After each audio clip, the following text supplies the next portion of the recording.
시간 임하는 축복된 시간 되시기 바랍니다. 드디어 어, 앰프를 스피커를 설치했습니다.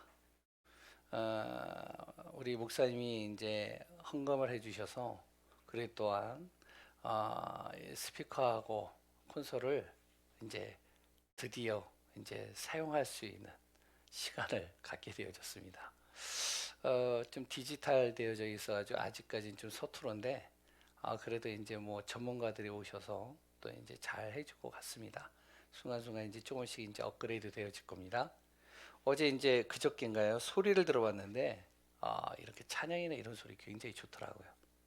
그래서 감사하다. 그리고 또 이제 마이크도 좀 이제 줘가지고 이것도 이제 지금 시범 삼아 지금 해보고 있습니다. 왜냐 까만 것만 끼다가 살색을 끼니까 저 이제 이 소리는 또 어떤가? 괜찮나요 소리? 예. 그래서 이제 예전 거보다는 좀 저렴한 거예요. 근데 이제 뭐 아무튼 공연장에서 쓰는 이렇게 이제 마이크 같아요. 그래가지고 소리가 좀 선명하게 나는 부분들이 있는 것 같습니다. 아무튼 말씀 속에서 우리가 인도받으면서 또한 우리가 교회나 현장이나 삶 속에 증인의 삶을 사는 귀한 분들 되시기 바랍니다. 우리는 구원받은 하나님의 자녀죠.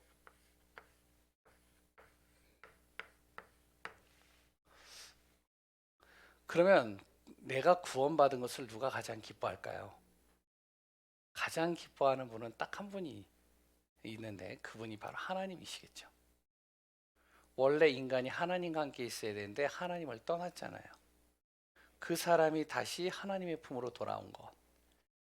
그게 가장 하나님이 기뻐하실 것 같습니다. 그런데 가장 배가 아픈 게 누굴까요? 그게 사단이에요. 그래서 이 사단은요, 구원받은 나를요, 철저하게 어떻게 하면은 속입니다. 이 속임수를 가지고 계속 나를 속여요.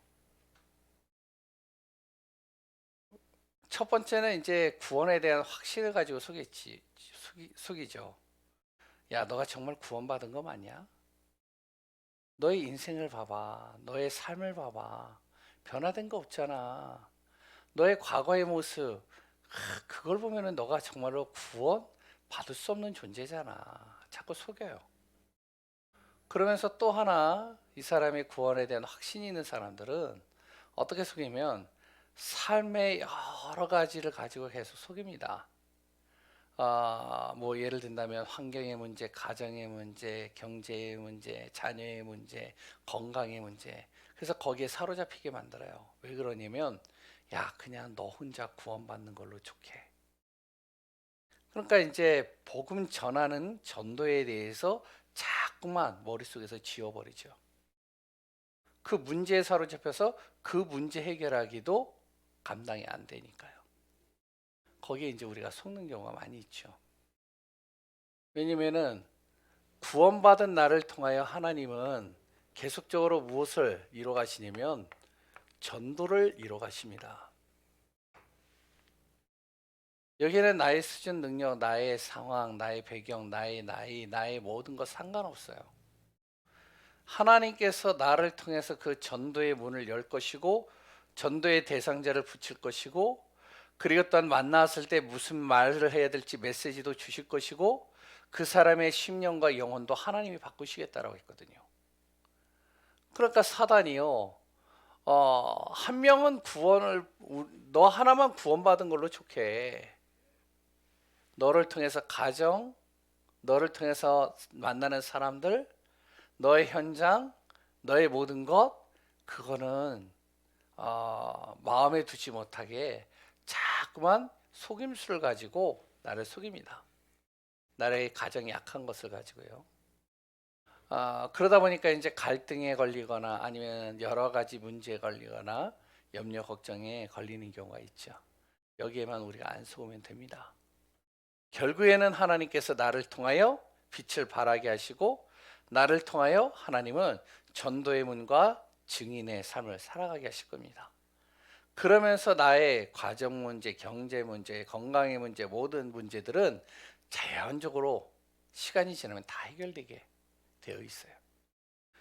그러면 우리가 붙잡아야 될 것이 무엇이죠? 이따가도 얘기를 했지만 말씀입니다. 우리가 속지 않으려면요, 말씀을 굳건하게 잡고 있어야 돼요. 아이들이요, 공부하는 이유가 여러 가지가 있습니다. 뭐 여러 가지 이유들이 있지만 그 중에 하나가 뭐냐면 뭐 그 중에 딱 한 가지를 또 얘기를 한다면 속지 않으려고 공부하는 거예요. 수학을 왜 하죠? 산수를 아이들이요. 계산에 있어서 틀리면 엄청난 손해 봐요. 국어를 왜 하죠?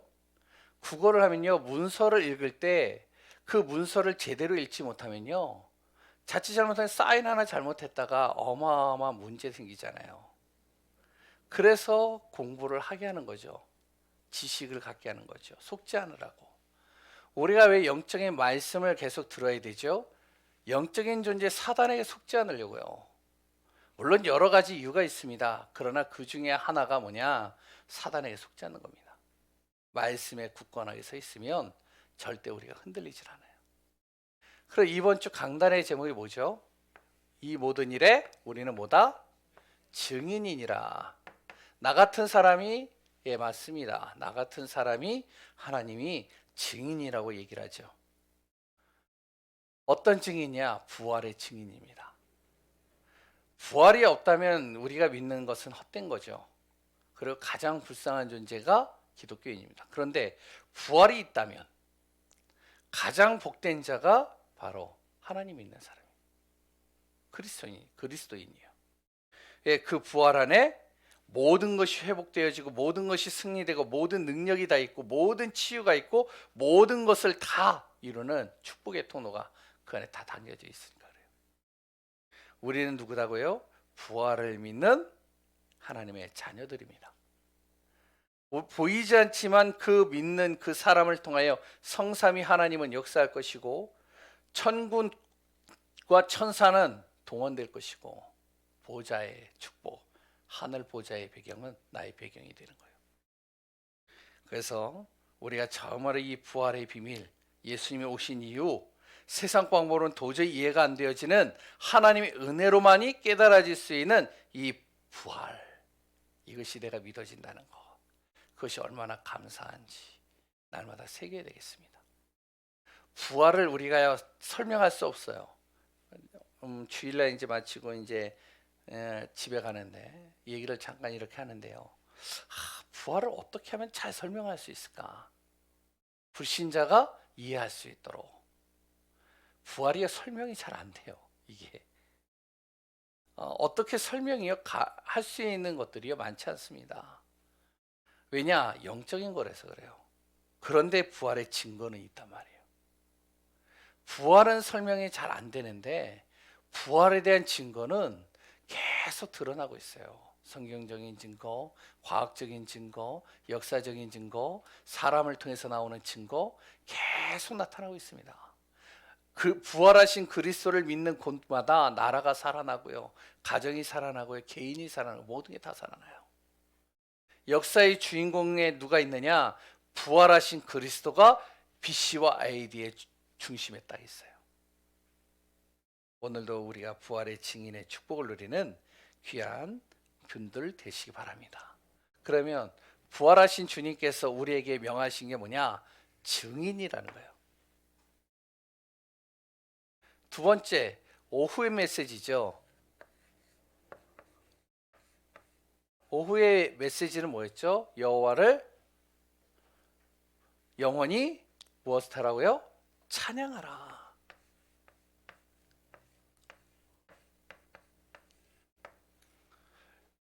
여호와를 영원히 찬양하라는 겁니다. 우리가 찬양할 때 어떤 일이 일어나죠?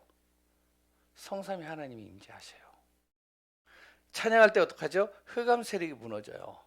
찬양할 때 어떤 일이 일어나죠? 치유가 일어나요. 그래서 진짜 힘든 사람, 답답할 때, 외로울 때, 내가 정말로 질병 속에 있을 때 뭘 하면 되느냐? 찬양을 계속 듣는 게 좋아요. 찬양을 하는 게 좋아요. 메시지 하기 전에 성가대가 찬양하는 이유가 뭔지 아시죠? 영적인 분위기를 만드는 겁니다. 찬양할 때요, 성도들의 마음속에 있는 메시지 듣기 전에 성도들 마음속에 속이는 흑암과 어둠이 무너지는 거예요. 그 시간에 성가대의 찬양과 우리가 찬양하는 그 시간에 하늘 보좌의 축복이 임하는 시간입니다. 찬양할 때 이런 일이 일어난다는 것이죠. 그 찬양이요, 정말로 원래 하나님께 영광 돌리기 위해서 만들어진 것인데, 그것을 담당하고 있는 사단이 하나님을 정말로 거역해서 하나님 앞에 정말로 대립해서 하나님과의 관계가 끊어져 버리고 공중으로 쫓겨나게 됐죠. 그게 누구죠? 그게 사단이죠. 이 사단이 담당하고 있는 게 음악이란 말이에요.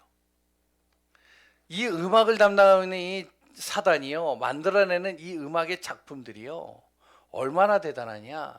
세상에 그 누구도 만들어내는 그 작품하고 비교가 안 될 정도입니다. 여기에 감수성이 예민한 청소년들이 다 빠져버렸어요. 지금은요, 나이 드신 노인, 아니 나이 드신 어르신들, 이 노래에 다 빠졌다니까요. 그러니까 트로트다 이런 거. 그런데 그 트로트를 잘 들어보시면, 여기는 뭐 안 듣는 분들이 대부분이겠지만, 트로트의 가사를 이렇게 보면요, 굉장히 이게 구슬퍼요. 한이 담겨져 있어요. 그러니까 구슬프고 한이 담겨져 있고 이런 것들을 계속 부르니까요, 내 안에 자꾸 우울해지는 거예요. 물론 이제 그것을 뭐 듣지 말라는 건 아닌데, 이제 계속 거기에 빠지다 보면 그렇게 돼요. 그런데 이 사단이요, 찬양할 때 어떤 일을 하냐, 영원전에 우리가 정말로 창조되기 이전부터 역사했던 이 사단이 찬양할 때 어떤 일이냐, 무릎을 꿇어버리는 겁니다. 찬양할 때 어떤 일이 일어나는지 아시죠? 이 찬양을 할 때요, 내 안에서 이 언약의 메시지가요, 찬양을 통해서 확인이 되고요, 자유함을 누리고요, 그리고 그 찬양의 비밀을 통하여 내가 보호받고 그 안에서 정말로 운명이 해결되고 보좌의 세세무궁토로 하나님의 응답과 증거들이 일어나는 것을 보게 됩니다. 왜요? 찬양의 그 뿌리에 뭐가 있느냐? 생명이 있다는 거예요. 뭐가 있죠? 우리의 신분과 권세가요, 그 속에 다 담겨져 있는 겁니다. 그러니까 찬양할 때 자꾸 내 안에 하나님의 자녀 된 신분과 권세가 그 안에 하나하나 확인되고 누려지게 되겠죠. 뿐만 아니라 그 안에 감사가 있는 겁니다. 핵심의 메시지는요, 제목 하나만 적는다면 뭐냐면 서밋입니다.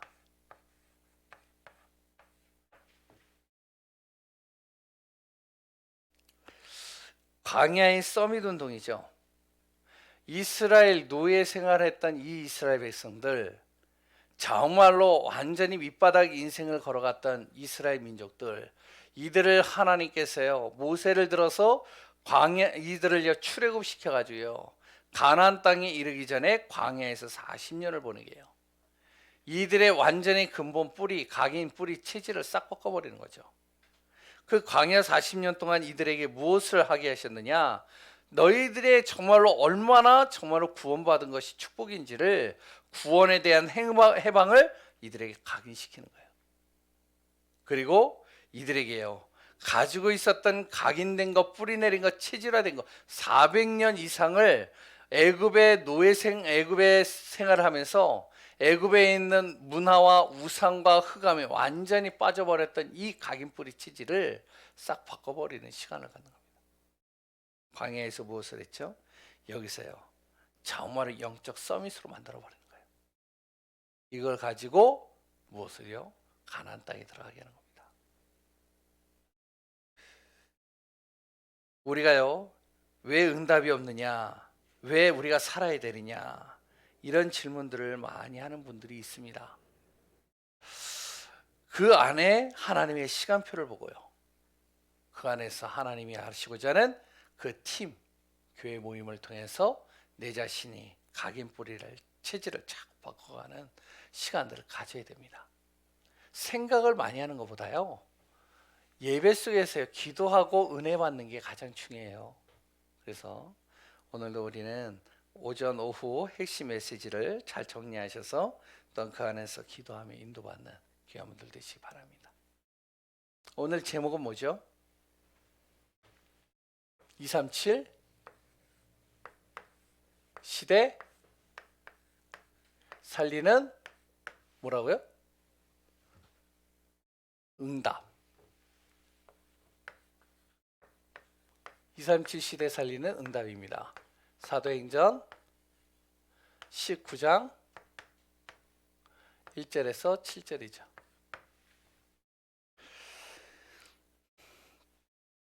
우리가 237 시대 살리는 응답 이전에 알아야 될 것이 있습니다. 세계관입니다. 내가 어떤 세계관을 갖고 있느냐에 따라서 달라지죠. 그 사람의 가치 기준입니다. 그 사람이 보는 시각이에요. 어떤 시각을 가지고 어떻게 보느냐에 따라서 어떤 정말로 중심을 마음에 담고 있느냐에 따라서 그 사람의 인생이 달라져요. 세계관을 볼 때는 세 나라가 있다라고 표현을 하죠. 첫 번째는 뭐죠? 세상 나라입니다. 다시 말하면 세상에서 가장 중요하게 여기는 게 뭐죠? 의, 식, 주예요.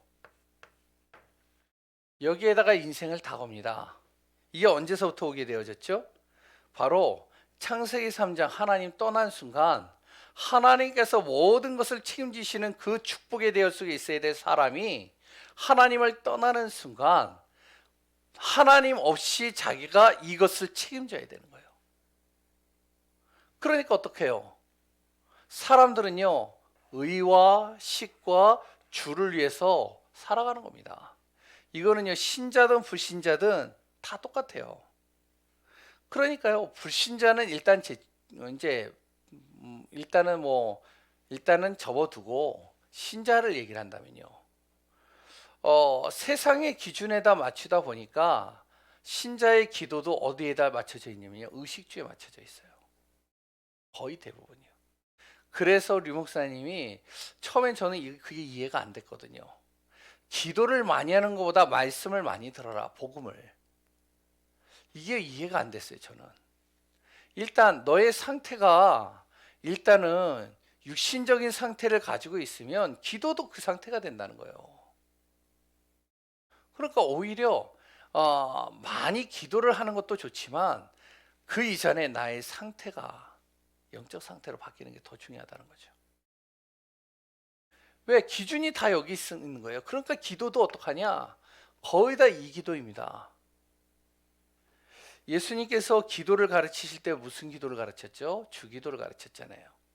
주기도를 쭉 가르칠 때 뭐라고 그랬죠? 하늘에 계신 우리 아버지 이름이 거룩히 여김을 받으시며 나라의 임하옵시며 뜻이 하늘에서 이루어진 것 같이 땅에서 이루어지니이다.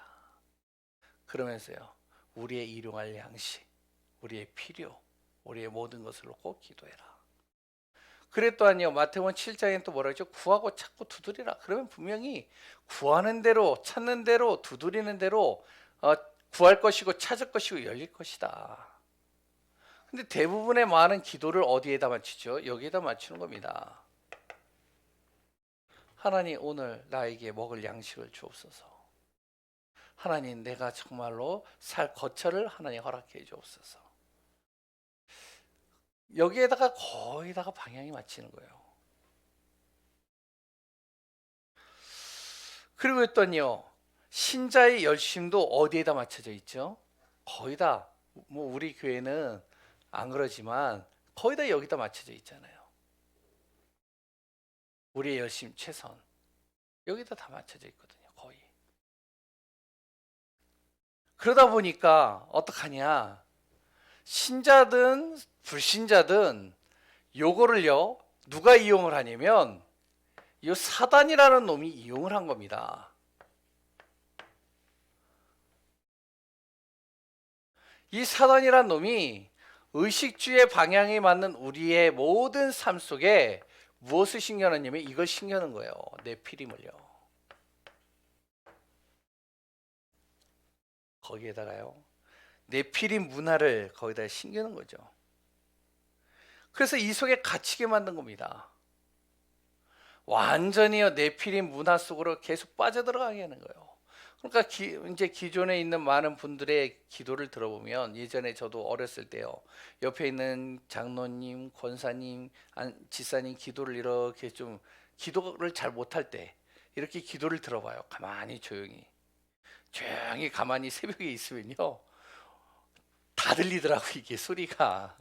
그러면 이제 어떤 장로님 기도하는 분 이제 이렇게 기도를 들어보면 이런 기도를 하는 거예요. 하나님, 제가 어제도 정말로 하나님 없는 삶을 살았습니다. 그러면서요, 이중인격자 같은 나의 모습 하나님 회개합니다. 용서해 주옵소서. 정말로 교회 와서는 하나님 앞에 정말로 거룩하고 정말로 하나님 앞에 멋진 인생을 보이는 것 같은데, 세상에서는 거짓말하고 속이고 사기치고 이런 내 모습 하나님 회개합니다. 그러면서 기도를요 계속 그렇게 하시더라고요. 그래서 하나님, 제가요 사업을 해야 되는데 이 사업이 잘 되게 해주옵소서. 여기에요 요 사단이라는 놈이 계속 요걸 가지고 속입니다. 왜 그분이 그런 기도를 했는지 아세요? 세상의 문화들이요 그렇게 안 하면 이길 수가 없는 거예요. 사업하시는 분이 그 사람을 속이고 그 사람을 정말로 넘어뜨려야지만 자기가 일어날 수 있잖아요. 그 장로님의 그 기도는 굉장히 양심적인 기도예요. 근데 그 장로님이 왜 그런 기도를 했느냐? 세상의 모습 속에 자기가 살아가려면 그렇게 아니면 살아갈 수가 없으니까. 그렇게 아니면 돈을 벌 수가 없으니까. 그러니까요 그 기도를 하시는 거더라고요. 네피림의 문화 속에 딱 갇혀버린 겁니다. 이 속에 세상의 우상과 흑암과 그랬던 모든 점술과 무속 속에 같이 빠져들어가는 거예요. 그러니까 그리스도인들이 힘을 못 쓰는 겁니다. 아니 생각해 보세요. 직장마다 신우애들이 있는데요 신우애가 힘을 못 쓴다니까요.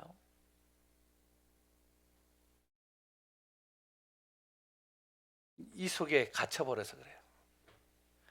어떻게 해야 되냐? 복음 가진 하나님의 자녀들이 이것을 무엇으로 바꿔야 된다고요? 예?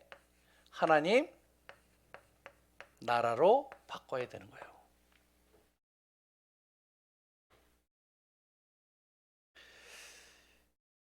여기에서 해방되는 길이 하나님의 나라가 임하면 되는 거기 때문에, 바로 복음 가진 사람들이 내가 있는 자리, 내가 만나는 사람, 내가 있는 가정, 내가 있는 지역에다가 무엇을요? 하나님의 나라가 임하도록 만드는 거예요. 하나님의 나라가 임하면 어떻게 되죠? 아까도 계속 똑같은 이야기를 하지만 바로 성삼위 하나님이 역사하는 거예요. 시공간을 초월하면서 역사하는 겁니다. 그러니 어떤 일이 일어날까요? 네피림의 문화가 무너지는 겁니다. 의식주가 문제가 되지가 않는 거예요. 초대교회 성도들이 그랬단 말이죠. 초대교회 성도들 너무나도 열악했어요. 힘들었어요. 답답했어요.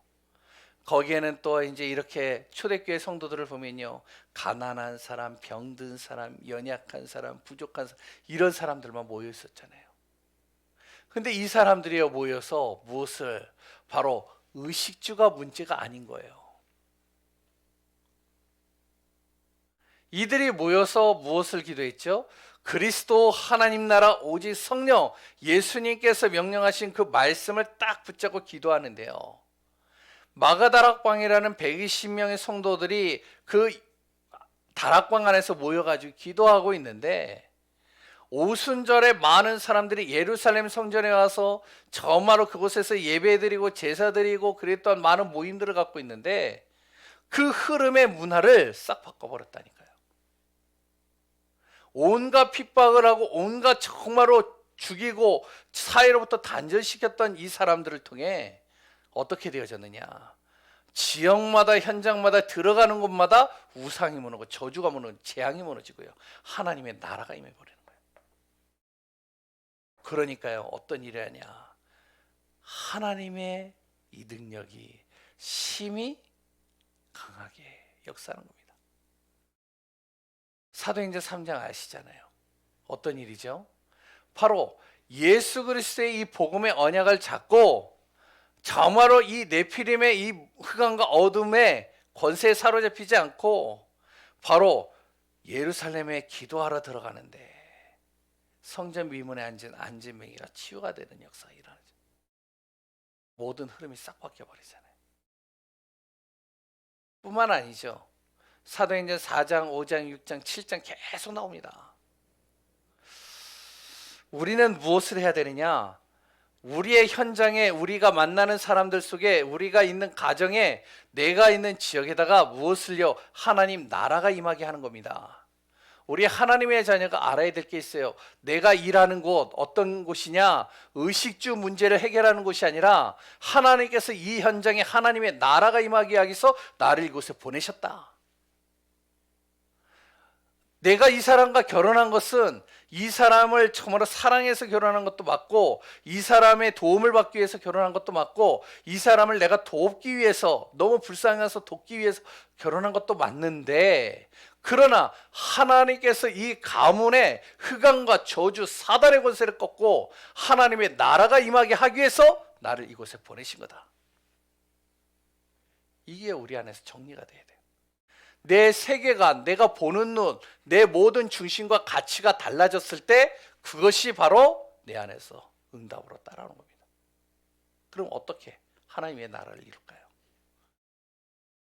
그 하나님의 나라가 임하는 그것이 237과 연결되는 거예요. 우리가 작게나마 했던 그 하나가 가정 하나 살린 것 같은데 그 가정이요, 그냥 단순한 가정이 아니에요. 이것이 237을 살리는 시대가 응답으로 다가오는 겁니다. 예를 하나 들어볼까요?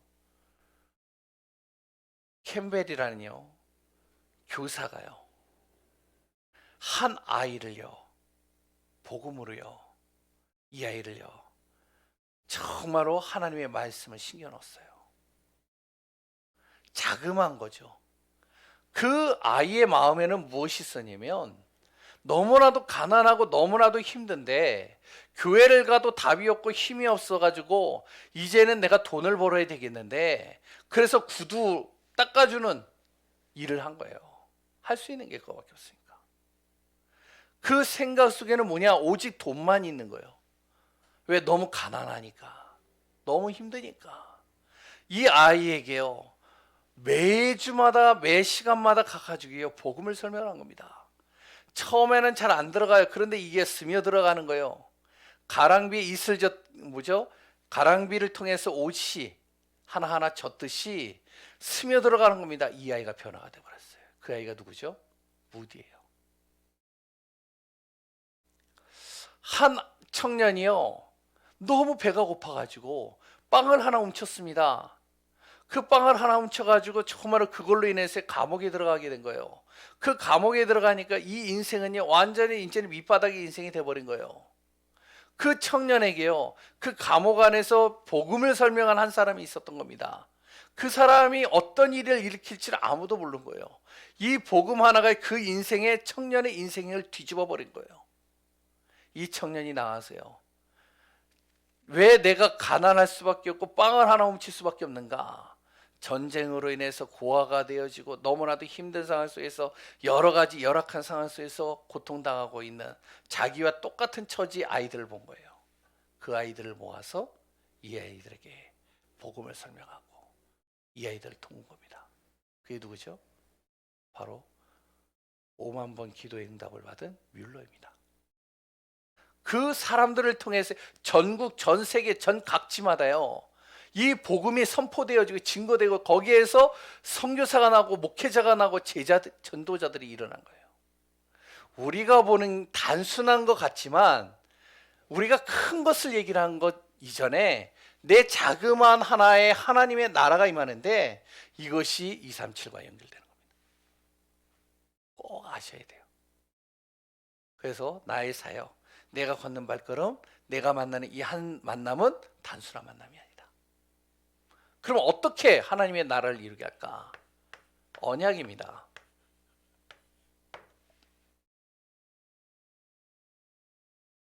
그렇죠? 언약을 분명하게 붙잡아야 돼요. 나의 실력 수준 배경으로는요 도저히 불가능해요. 하나님의 나라 237. 그런데 언약 붙잡으면 돼요. 두 번째요. 언약을 붙잡고 어떻게 하느냐? 그 언약의 여정을 걸어가면 됩니다. 언약의 말씀을 따라 그 말씀의 길을 따라가면 돼요. 사람 눈치 볼 필요가 없고요. 사람의 말에 속을 필요 없고요. 감정에 속을 필요 없어요. 내 지금 현실의 문제에 갈등에 속을 필요 없어요. 아까 얘기했잖아요. 이게 다 뭐라고요? 사단이 속이는 거라니까요. 세 번째, 그러면 이 여정을 통해서 바로 우리의 목표가 달라지는 겁니다. 언약 뭐죠? 하나님은요 우리에게 언약을 주시면서 뭐라고 하냐면 너가 하는 게 아니라 바로 하나님께서 하겠다라고 얘기를 하십니다. 내가 하겠다. 너는 뭐만 잡아라? 언약의 말씀만 굳건하게 잡아라. 예전에요 미얀마를 갔었어요. 미얀마를 갔는데요 그 미얀마 산골 오지로 이렇게 올라가더라고요. 아 진짜 힘들더라고요. 이렇게 이제 막 올라가는데 미얀마는 아직까지도 이제 그 뭐죠? 공산권이 있거든요. 군사 독재 체제에 있어요. 그러니까 올라갈 때마다 군인들이 있는 거예요. 그래서 군인들이 있으면 돈을 안 주면 이 우리의 짐들을 다 뒤집더라고요. 아 그래가지고 이제 올라서 또 올라서 또 올라서 갔는데 그 올라가가지고 교회가 조그맣게 있더라고요. 그랬더니 이제 거기 신학교가 있더라고요. 신학교에서 예배를 드리는데 오다가 본 그 교회를 소개를 하면서요 우리 와서 같이 예배 드리자는 거예요. 그래서 이제 그 교회를 소개를 하는 거예요. 한 아이가요 한 선교사를 통해서 복음을 들은 거예요. 그 복음을 듣고요 그 선교사님이 말씀하신 그 말씀을 하나님의 말씀을 언약으로 딱 잡은 거예요. 그게 뭐냐? 바로 하나님께서 역사하시면 어떤 질병도 치유가 된다. 이걸로 딱 잡은 거예요. 그러면 너는 말씀 잡고 기도만 하면 된다. 이 아이가요 그 말씀을 딱 잡은 거예요.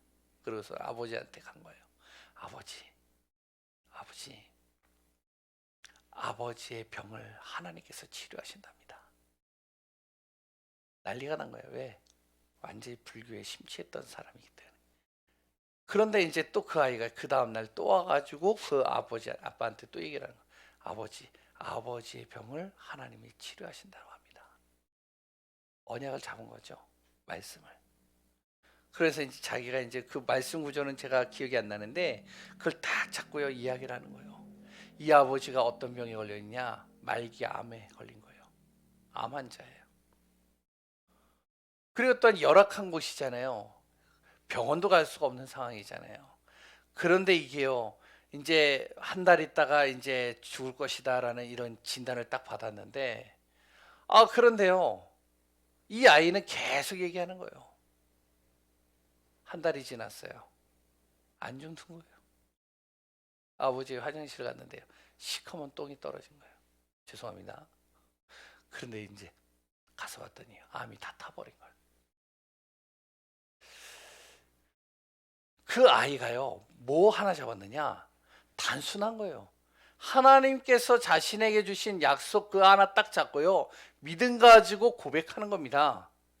그 고백만 했는데, 단순하게 고백만 했는데 아버지가 치유가 된 거예요. 근데 그게 희한한 게 뭐냐면 하나님께서 그곳을 교회를 세우고자 하는 계획을 가지고 있으니까요 그 한 아이의 그 언약 잡은 그 기도 하나를 통해서요 거기에 주민들이요 몰려들기 시작한 거예요. 제가 알기로는 70명 정도 그 자리에서 영접을 했대요. 그래서 그들이요 선교사의 도움도 안 받고 어떠한 후원도 안 받고 본인들이 무엇을 하냐? 야, 그렇다면 우리가 예배를 항상 드릴 수 있도록 교회를 짓자. 그래서 십시일반 모아가지고 재능 기부도 하고 거기다 교회를 지은 거예요. 보세요. 우리가 언약을 제대로 붙잡고 있으면 누가 하겠다고요? 하나님이 하시겠다는 겁니다. 내가 바꾸려고 하고요. 내가 성취하면 좋은데 내가 바꿀 수 있는 게 아니거든요. 내가 성취할 수 있는 게 간혹 가다가 또한 바꾸고 성취하는 사람들이 있어요. 근데요. 일을 해내면 어떻게 되냐? 해내면 성취감은 있는데 후유증은 더 심해요. 또 그걸로 인해 후유증. 하나님이 하시는 건요 완벽합니다. 믿음의 사람들을 볼까요? 간단하게 몇 사람을 보면요 요셉이 그렇잖아요. 요셉이 할 수 있는 게 아무것도 없었잖아요. 하나님께서 하시니까 요셉이요 뭐 누구나 똑같이 노예 생활하면요 똑같이 일을 하잖아요. 정직하게 해야 되죠. 그럼 인정받는 거잖아요. 그런데 거기에 하나님이 역사해 버리니까요. 똑같이 수고하고 똑같이 노력하고 똑같이 바르게 한 사람들이 많이 있는데도 불구하고 하나님은 요셉을 들어 총리로 세우는 겁니다. 모세도 마찬가지겠죠. 이스라엘 나라를 출애굽해야 되겠다. 정말 이들을 구원해야 되겠다. 이런 가슴의 마음이 모세 한 사람만 품어진 게 아닙니다. 왜냐하면 너무나도 처참한 광경들을 많이 봤기 때문에 이스라엘 백성들은 한이 되어버려 있어요. 한이 되어져 있는데 그들은 한으로 다가왔지만 모세는요 언약으로 딱 붙잡은 겁니다. 그러니까 하나님이요 쓰시는 거예요.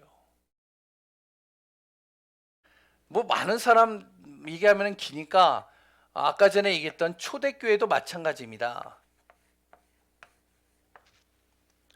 똑같죠.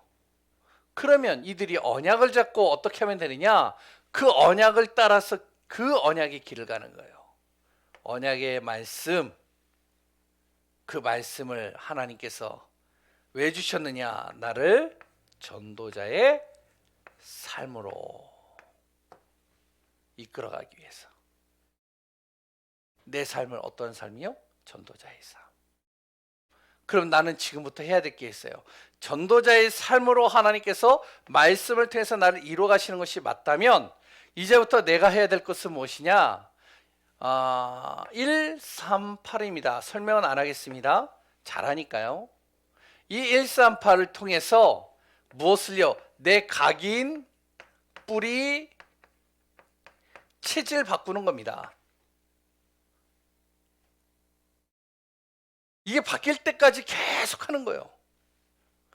요것이 이게 이제 요 각인 뿌리 체질이 하나씩 하나씩 바뀌어갈 때 무엇이 되냐? 기도가 달라지기 시작하는 겁니다. 기도만 달라지는 것이 아니라 바로요 세상을 보는 세상의 흐름을 보는 눈이 달라지는 거예요.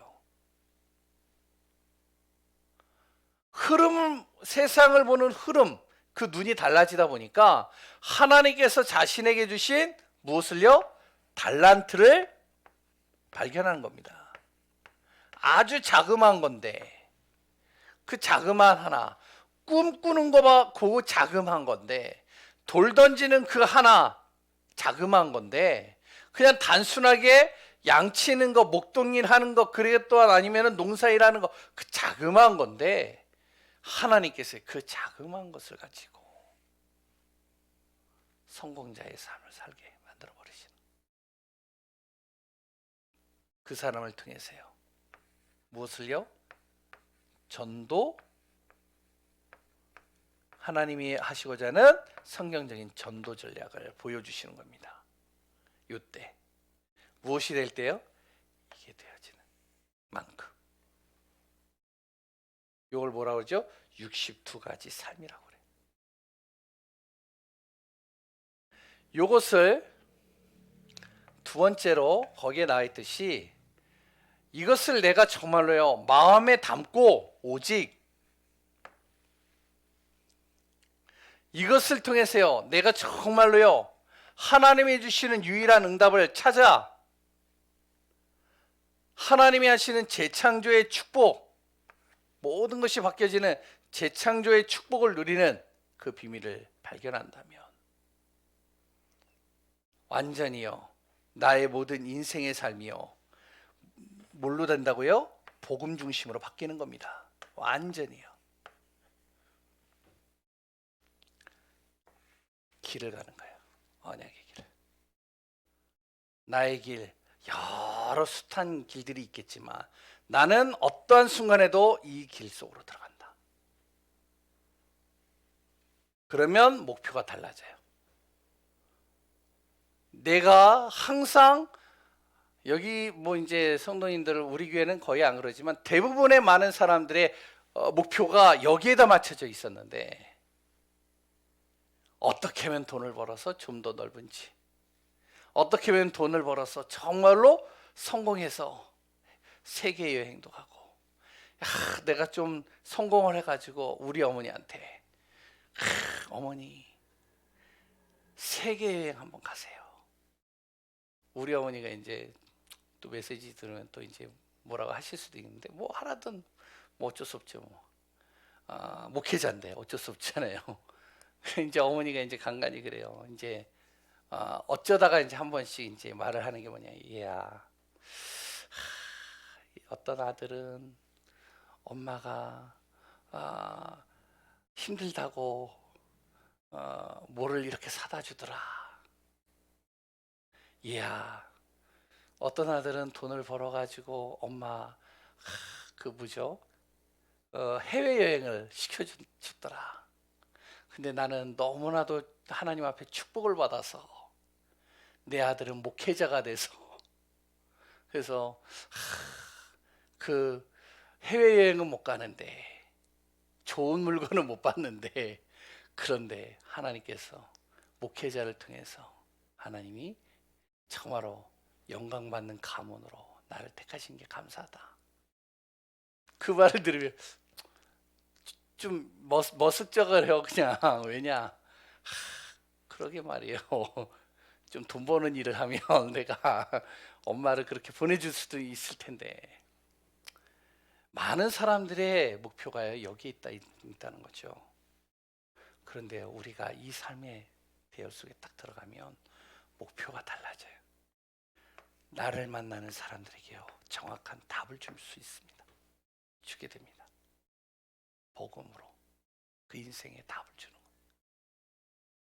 그 사람이 세상의 어떠한 방법으로도 해결되어지지 않는 영적 문제를 치유할 수 있는 비밀 속으로 그를 이끌어갈 수 있는 겁니다. 그리고요 그 사람을 또한 우리 후대들에게는 RUTC를 남길 수 있는 거예요.